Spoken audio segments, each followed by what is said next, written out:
గత యుగాల్లో కొద్దిగా ఉన్నది కలియుగంలో ఎక్కువ అవుతుంది చెడు.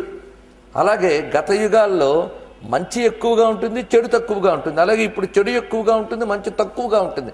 లేకుండా ఎప్పుడూ ఉండదనుకోండి. అర్థం చేసుకునేటటువంటి శక్తి కలియుగంలో బాగా క్షీణించిపోతుంది. అర్థం చేసుకునే శక్తి ఎంతగా క్షీణించిపోతుంది అంటే, పోనీ అర్థం చేసుకోలేం కదా అన్న పుస్తకాన్ని వదిలిపెట్టాం, అవే పట్టుకుంటాం, దాన్ని అపార్థాలు చేస్తాం, పెడార్థాలు తీస్తాం, వాటిని సిద్ధాంతాల కింద ప్రతిపాదన చేస్తాం, వాటికి కొంతమంది శిష్యుల్ని తయారు చేస్తాం, సంఘాలు పెడతాం, వ్యాప్తి చేస్తాం ఆ ధర్మాన్ని. అవి కలియుగంలో ఎక్కువ అవుతాయి. అది అప్పటి నుంచి మొదలైంది. కలియుగం ఆరంభమైన కొంతకాలానికి పతనావస్థ మొదలై వేదకర్మ నిరసన మొదలైంది. అహింసే పరమధర్మం అని చెప్పుకుని వేదకర్మను నిరసించి వైదిక మతాన్ని దెబ్బతీయడం జరిగింది. అయితే దాని లక్ష్యం అసలు కర్మలంపటత్వం కూడదయ్యా, జ్ఞానం అనే దాన్ని తెలుసుకోండి అని చెప్పడమే.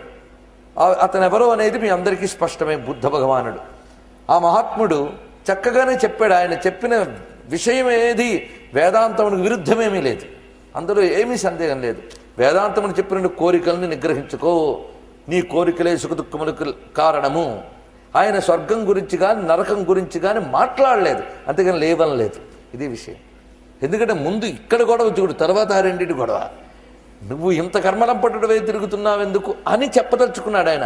ఆయన ఇంతే చెప్పాడు. ఆయన జ్ఞాని అయిన వాడు. ఆయన ఏ జ్ఞానాన్ని అనుభవించాడో ఆ స్థాయిలో ఆయన చెప్పాడు. తదనుయాయులు మాత్రం ఆ స్థాయిని అందుకోలేక వారొక మతాన్ని ప్రచారం చేసుకుంటూ